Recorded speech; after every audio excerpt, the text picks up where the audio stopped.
1 करोड़ गाली यदि पड़ी होगी तो धर्मेंद्र प्रधान जी को नहीं पड़ा, नरेंद्र मोदी जी को पड़ा। एक गाली पर बिहार का सत्ता बदल गया था, एक गाली पड़ी थी। ये इस्तीफा मांगना ही नहीं चाहिए धर्मेंद्र प्रधान की। देश के सड़कों पर जो जीएनजी थे, बच्चे थे, वह नरेंद्र मोदी जी के अलावा दूसरे से इस्तीफा ही नहीं मांग रहे थे। गुस्सा था लंबे समय से। लेकिन जेनजी पर आरोप लगा, जेनजी ने आंदोलन की, जेनजी पर आरोप है कि वो गाली गलौज की भाषा है उनकी। हमको एक बात समझिए, मरता क्या नहीं करता। जब आप 20-20 लाख का एग्जाम लेते हो और 1 लाख भी हमको नौकरी नहीं रहता, वो भी तो ये जो गुस्सा है लगातार पढ़े लिखे बच्चों के बीच, जिसमें जनरल भी और सबसे ज्यादा एसटी, एससी, ईबीसी, माइनॉरिटीज, गरीब जो। अब सवाल है कि ये अकाउंटेबिलिटी किस पे तय होगा? कैबिनेट डिसीजन का मालिक कौन है? प्रधानमंत्री। वो पेंटागन कहाँ से आया? बुलेट गन कहाँ से आया? आप उस पर बोलने को तैयार नहीं है। तो जिम्मेदारी तो तय गृह मंत्री की होगी ना दिल्ली में।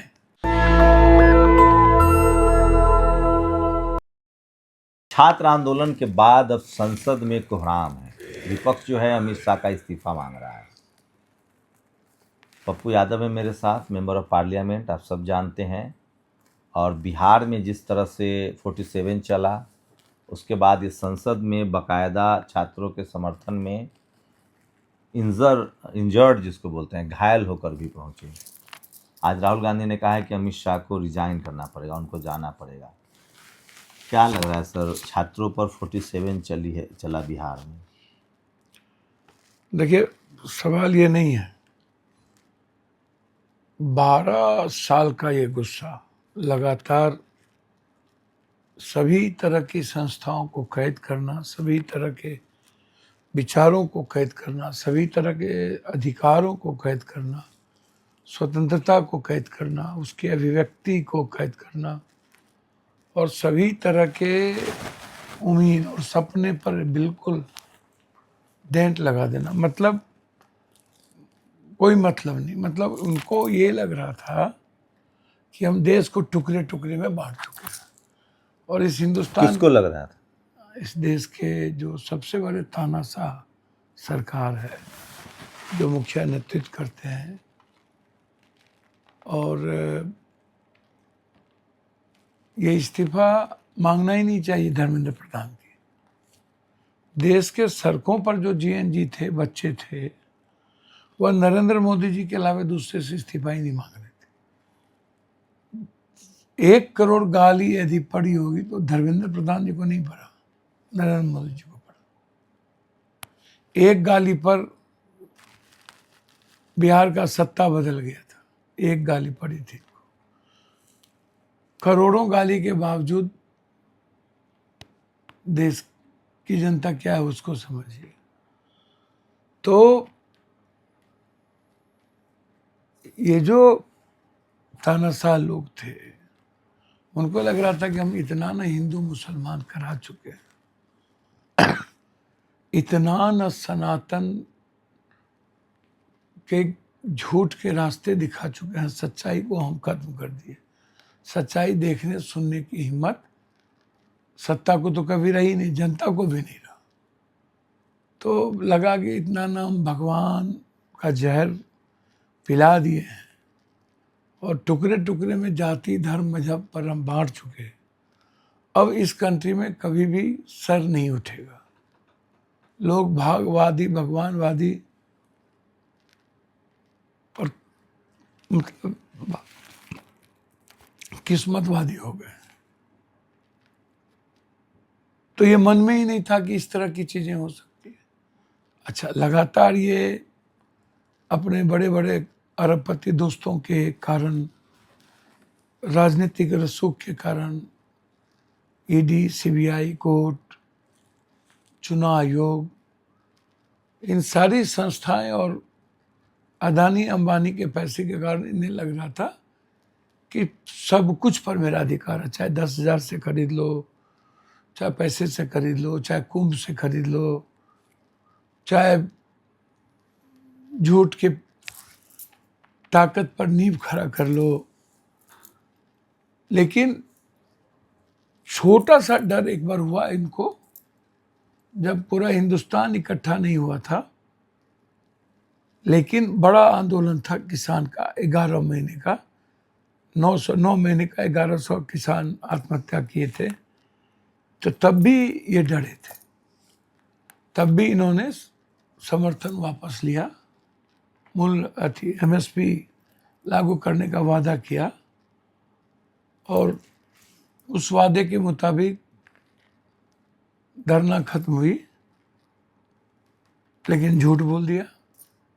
तो इन्हें लगा कि गरीबी को तो हम प्रकाष्ठा पर ले ही गए, बेरोजगार कर ही दिए। अग्निवीर में इन्होंने मणिपुर की घटना में कैद हो ही गई बेटी, अंकिता पर कोई बोलने की हिम्मत नहीं किया, लगातार सामूहिक बलात्कार हो रहे हैं, सब मौन है। तो ये टेम्परेचर ये नापते रहते थे, पल्स, कि पब्लिक क्या कर सकती है, देखते कि अब पब्लिक कुछ नहीं कर सकती है। तो लंबे समय से 1 लाख स्कूल को बंद कर देना, सीबीएसई पर कोई कानून नहीं लाना, और जो बच्चे हजारों करोड़ रुपया जिस फैमिली के, middle class, lower middle class, general class के गरीब आदमी, माइनॉरिटीज, एसटी एससी के बच्चे जो सेल्फ एजुकेशन करते थे और जिन्हें पैसे नहीं था, जो 40-50 लाख में नहीं ले सकता था, 7-7 हजार करोड़ रुपया एक जगह का कोटा का सिर्फ अब है। और 9, 10th, 11 में जाके तैयारी करके भी हमारा जो रेट है वो 2 पॉइंट भी नहीं था। तो इतनी सारी परिस्थितियों के बावजूद हमारा पेपर क्वेश्चन लीक आउट हो जाना, एग्जामिनेशन बढ़ जाना, नीट्स का हो, जेई का हो, यूपीएससी का हो, रेलवे भर्ती बोर्ड का हो, बैंक यूपीएससी का कभी लीक नहीं हुआ। नहीं यूपीएससी क्या बात आप करते हैं। अगली बार आया था ना कि स्पीकर की बेटी यूपी में कहाँ से बन गई, क्या बोलते रहते हैं आप। नहीं, यूपीएससी लीक नहीं हुआ भैया, इसी बातें करते हैं, जो चीजें सामने में वो 100 रिजल्ट बेटिंग में रख लेते हैं भैया वही बात कर रहे, तरीका चेंज है। जेई का है ना भाई, रेलवे का है ना, तमाम स्टेट टीचर का है ना, जेई का है ना, बहुत सारी पेपर लीक होते रहते हैं। एसएससी का है ना।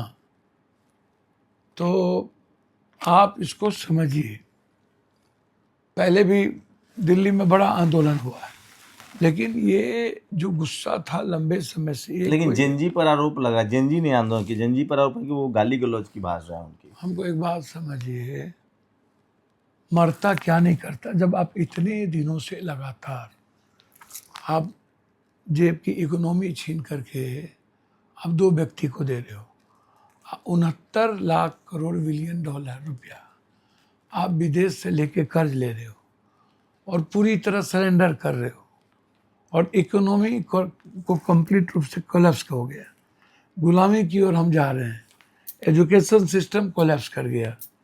20-20 लाख का एग्ज़ाम लेते हो और 1 लाख भी हमको नौकरी नहीं रहता, वो भी कुछ बीएमएस में और कुछ चला जाता है नर्सिंग में। 15 लाख का एग्ज़ाम लेते हो, 1000 की इंजीनियरिंग की नौकरी नहीं होती है। तो ये जो गुस्सा है लगातार पढ़े लिखे बच्चों के बीच, जिसमें जनरल भी और सबसे ज़्यादा एसटी, एससी, ईबीसी, माइनॉरिटी, गरीब, तो उनको लगा कि नहीं, 153 बार पेपर क्वेश्चन लीक आउट होना, और फिर कोई पॉलिसी नहीं, कोई मानक नहीं, अन कंट्री की तरह एग्जामिनेशन की कोई चीज़ नहीं, थर्ड पार्टी को एग्जामिनेशन लेने दे देना, आउटसोर्सिंग पर दे देना। और उसके बाद जो जोशी है, वो जो एनटीए 18 में बनी, तो ये उसके पहले छत्तीसगढ़ और मध्य प्रदेश में प्रोफेसर भर्ती लीक हुआ, उसके बाद फिर इनको चेयरमैन बना दिया। एक व्यक्ति को 3-3 बार पद देना, ये कौन सी बहादुरी थी भाई।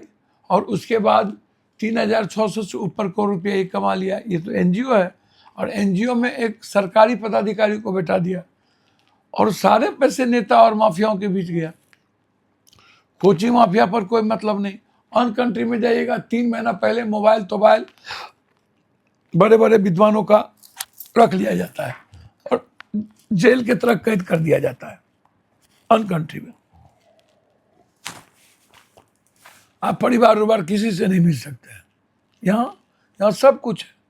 एसएमएस के युग में मोबाइल रहने दीजिएगा, सब कुछ रहने दीजिएगा। अच्छा, दूसरी सबसे बड़ी बात क्या है कि इस कंट्री में नियत नहीं है, अच्छे आदमी नहीं है। तो क्या लगता है, आप बिल आने से पेपर लीक रुक ना, जाएगा? बिल क्या, ये बिल तो कंप्लीट रूप से माफिया को प्रोटेक्ट के लिए बना है। कॉकरोच वाला कह रहा है कि ये सब फास्ट ट्रैक में उसको जमानत देने के लिए बिल आया कि जल्दी जमानत दे दो। भैया वो लोग क्या बोलेंगे, वो लोग तो जो गाली दिया, जो मरवाया, और 12 सालों से जो आम आदमी के बच्चों की जिंदगी छीन लिया, 26 लोग आत्महत्या किए, ये तो आपने देख लिया। 10 लाख लोग, बच्चे बच्चियां मानसिक रूप से तनाव में हैं और डिप्रेस में चले गए, ये किसने देखा? ये तो नहीं देखा। अब आप हमको एक बात बताइए, पहली बार जब हम एग्ज़ाम दिए तो हम अपने दोस्त की बेटी से पूछे कितना आएगा, बोला अंकल 500 के लगभग आ जाएगा। और दूसरे बार जब एग्ज़ाम हुआ तो उसको आया 290। तो क्या फ़ोन करके बोला, जानते हैं अंकल आप लोग का सिस्टम बर्बाद कर दिया ना हम बच्चे को। आरा की एक दोस्त है मेरी मुस्लिम, इसी तरह कई दोस्त फ़ोन किए हमको, और उसके बच्चे फ़ोन किए हम लोग। तो विपक्ष अब तक आपको लगता है 12 साल से डरा हुआ था? अच्छा, एक बात बताइए, 10,000 किलोमीटर कौन चला? हम हैशटैग रीनीट की बात कब किए थे? जिस दिन हम सबसे पहले ओथ लेने गए थे, किरण रिजिजू नीचे में बैठा हुआ था और हम गंजी पहन के गए थे। ये लड़ाई कब से शुरू है मेरी? और राहुल गांधी जी कब से जा रहे हैं इन रोजगार और मुद्दों को लेकर के?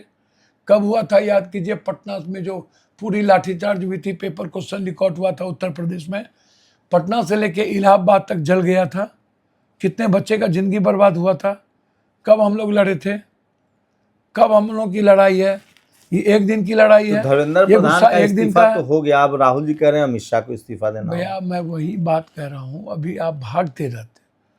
मैं कह रहा हूँ कि बच्चे के लिए कोई कानून नहीं बनी, थर्ड पार्टी कुछ का एग्जाम क्यों लेगा? आपके पास ऑनलाइन और डिजिटलाइज क्यों नहीं है? ऑनलाइन एग्जाम क्यों नहीं ले रहे हैं आप? डिजिटल क्यों नहीं ले रहे हैं? आप हमको बताइए। आप डिजिटल पढ़ाई क्यों नहीं दे रहे हैं? आप सेंटर क्यों नहीं बना रहे हैं? ऑटोनोमस क्यों नहीं कर रहे हैं? पॉलिसी क्यों नहीं बना रहे हैं? आप कैलेंडर लागू क्यों नहीं करते हैं? आप यदि 1,000 नौकरी है तो आप 15 लाख क्यों लेते हैं? 1,500 मात्र लो, ब्लैक में टिकट जाएंगे हम, ब्लैक हो जाएगा, ब्लैक करने हम, ब्लैक में क्या होगा हमको आप बताइए। हम जाएंगे टीचर ब्लैक में टिकट लेने के लिए, 100 बालकोनी का होगा, और हम ब्लैक में नहीं लेंगे तो क्या लेंगे, मात्र 200 सीट है, 100 लोग चले गए, तो आप उस पर भी नहीं बात करते हैं। आप कह रहे हैं SIT बनेगा, तो आप स्टेट को आप हटा दिए, SIT आप तय करोगे? चोर भी हम, मुद्दे भी हम, मुद्दाले भी हम, और हम ही SIT बनाएंगे। अभी संजीव मुखिया का क्या वो किया, CBI ने क्लीन चिट दे दिया। तो ये 10 करोड़ आप कह रहे होगा, ऐसा होगा 3,000 करोड़ कमा के 10 करोड़ रुपया देने में हमको क्या जमानत मिल गई है? हाँ, वही बात तो कह रहे हैं, तो मिल गई ना जमानत। आपके पास कोई पॉलिसी है ही नहीं, आप एक आवाज करने के लिए कर दिए, और आपको NTA के चेयरमैन को बर्खास्त करना चाहिए, जेल भेजना चाहिए, तो उस पर कोई कार्रवाई नहीं। आप ऑडिट पर कोई कार्रवाई नहीं, RTI पर कोई बातचीत नहीं, CBSE को इसके तहत लाया जाए उस पर कोई बातचीत नहीं, पॉलिसी नहीं, चेंज कुछ नहीं, बस 10 करोड़ रुपया आपको दंड देना पड़ेगा या 10 साल की सजा होगी। ये क्या मीनिंग है भाई? हम दे देंगे 10 करोड़ रुपया, जब मन आएगा क्वेश्चन चोरी करेंगे, 10 करोड़ रुपया दे देंगे। नहीं, जुर्माना प्लस जेल दोनों का प्रावधान है। भैया मेरे, हमको तो समझ में नहीं आता, जेल कौन भेजेगा? जजे ना, और जज के पास चार्जशीट देवे नहीं करेगा, और डायरी में हमारा नामे नहीं रहेगा। तो कानून बना है ना, तो SIT लाइन में चार्जशीट फाइल करनी, चोरी हम ही करेंगे, आपको हम SIT हम ही करेंगे, उसमें हाई कोर्ट सुप्रीम कोर्ट का जज क्यों नहीं है? या तो आप संसदीय कमेटी बना दीजिए, हाई लेवल कमेटी बनाइए, तो आप पूरी की पूरी आवाज करके आप इतने दिनों तक सरकार क्यों चाहेगी कि पेपर लीक हो? भैया सरकार को, छात्रों का गुस्सा झेलना पड़ेगा। भैया नेता पदाधिकारी माफिया के पास मात्र महात्मा गांधी के माल के अलावे और चमड़ी के अलावे दूसरा कुछ भी नहीं है। और उनको लगता है इन सब चीज़ों से जनता को कोई मतलब नहीं है। जनता बिल्कुल मस्त है। आप पेपर चोरी करो, जो चोरी करना हो करो, नहीं पढ़ना है नहीं जेएनजी पढ़े। पर क्या कहेंगे जो आंदोलन में आए? सर ये देश भर के जेएनजी जो मिडिल क्लास और लोअर मिडिल क्लास और जो गरीब गरीब तबके के लोग हैं, ये उनको थैंक्स, उनको धन्यवाद, जो एक तानाशाह के झूठ को खत्म करने की और तानाशाह को झुकाने का प्रयास किया। सच्चाई यही है, चाहे गांधी के रास्ते हों, चाहे सुभाष भगत सिंह चंद्रशेखर आजाद के रास्ते हों। सच्चाई है कि जेएनजी ने ये बता दिया कि भारत सर्वश्रेष्ठ है, सर्वोत्तम है। भारत से कोई नहीं, भारत को कोई डरा नहीं सकता, झुका नहीं सकता। दिल्ली लाठीचार्ज पर क्या जहाँ कहना? तक अमित भाई का सवाल है, अमित जी से मेरा एक रिक्वेस्ट है। अमित जी, राहुल गांधी जी ने एक ही बात कही आज सदन में, जिस तरीके से राहुल गांधी को आप बोलने नहीं दिए, आप विपक्ष को कुछ समझते नहीं हो, संख्या बल की ताकत पर हो करते हो, तानाशाह रवैया हर जगह अपनाते हो, कहीं मारते हो, कहीं प्रधान मिनिस्टर के घर के आगे मारते हो, कभी लोकसभा के बाहर मारने के लिए चल देते हो, और सदन के भीतर आप बोलने नहीं देते हो। तो ये जो लोकतांत्रिक मूल थी उसको भी खत्म करने में लगे, और संविधान तो आपके लिए कुछ रहा नहीं। आप जनरल डायर के तानाशाह को भी टप गए, आप जार की हुकूमत को भी टपना चाहते थे। तो अब सवाल है कि ये अकाउंटेबिलिटी किस पे तय होगा? कैबिनेट डिसीजन का मालिक कौन है? प्रधानमंत्री। तो इस संस्था का दिल्ली में जो सीआरपी है या दिल्ली पुलिस है, किसके तहत है? वो पेंटागन कहाँ से आया? बुलेट गन कहाँ से आया? 47 कहाँ से आया? जो प्रतिबंध है वो कहाँ से निकला? तो आप बताइए, आप सस्पेंड करिए कमिश्नर को, दिल्ली पुलिस के कमिश्नर को, उन लोगों को। ये 7-8 टेस्ट में कौन है कि मेरी बेटी का कपड़ा चिर रहा है और इंटरनल पार्ट पे मार रहा है? आप उस पर बोलने को तैयार नहीं है।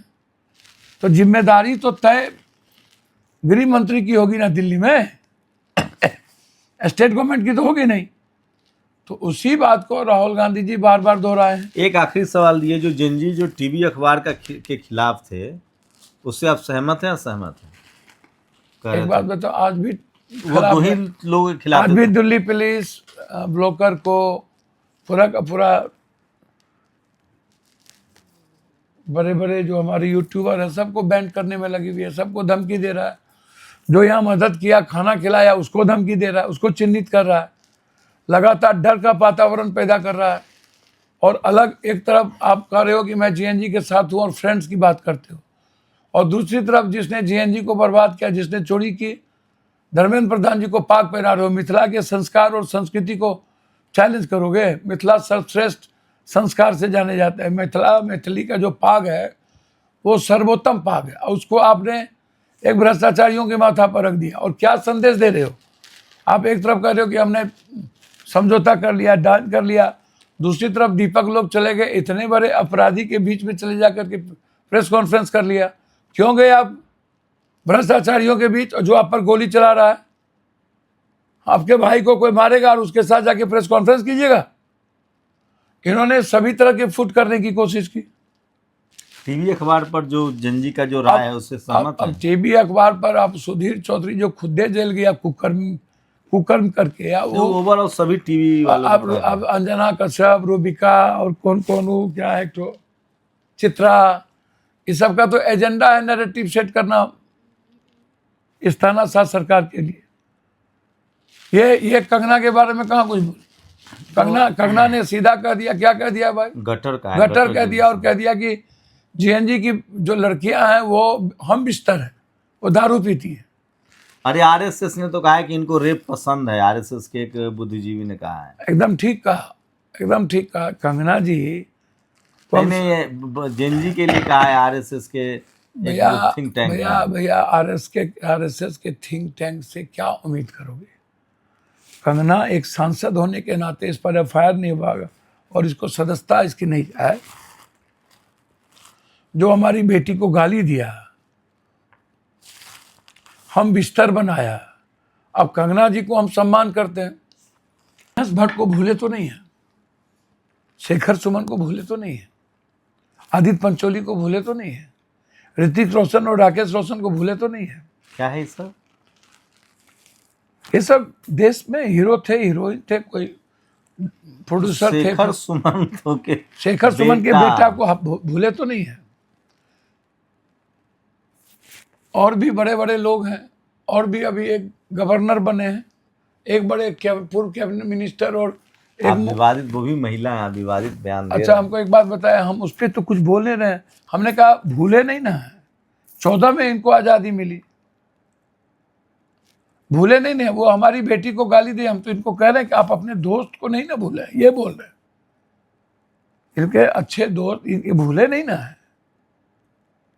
अब लंबी, तो आप जेनजी लोगों से सहमत हैं? भैया जेनजी की जो भाषा है, जेनजी का जो हम जेनजी से ही सहमत नहीं, हम अल्फा से भी सहमत हैं।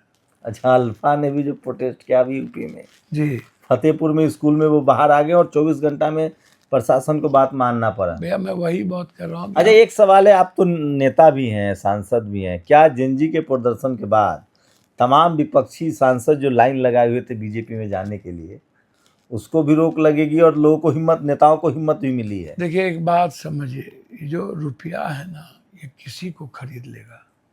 चमड़ी, ऐशो आराम, अय्यासी, ये किसी को खरीद लेगा सर। और एक बात अंतिम में आपको मैं बता दूं, सभी तरह के आंदोलन को, चाहिए आरक्षण के मुद्दों को डाइवर्ट करने की कोशिश करें, एजुकेशन से, अन्य चीज़ों से, सभी तरह के हथकंडे ये लोग अब अपनाएंगे जेएनजी के आक्रोश को मिटाने की, मंदिर चोरी की, सनातन के मुद्दे पर आर पार की लड़ाई होगी। किसी भी कीमत पर नहीं छोड़े जाएंगे, एथेनॉल के मुद्दे पर नहीं छोड़े जाएंगे, लड़ाई आर पार की होगी। और राहुल गांधी जी ने जिन मुद्दों को लेकर के उन्होंने कहा है, वो बिल्कुल देश के युवाओं की आवाज़ है और उसके रेस्पेक्ट है। उनके रेस्पेक्ट के लिए राहुल गांधी को कुछ भी करना चाहिए। तो पप्पू यादव हैं, विपक्ष के सांसद हैं और बेबाकी से अपनी राय रखते हैं। पूरी बातचीत पर आप भी अपनी राय जरूर दीजिए। शंभू कुमार सिंह, नेशनल दस्तक, दिल्ली। नेशनल दस्तक की आपसे गुजारिश है कि अगर इसको बचाना चाहते हैं तो नेशनल दस्तक को सब्सक्राइब करने के लिए रेड कलर के सब्सक्राइब बटन को दबाएं, फिर बेल आइकन की घंटी दबाएं। नेशनल दस्तक को बचाने के लिए बहुत जरूरी है कि हर खबर को शेयर करें, लाइक करें, कमेंट जरूर करें।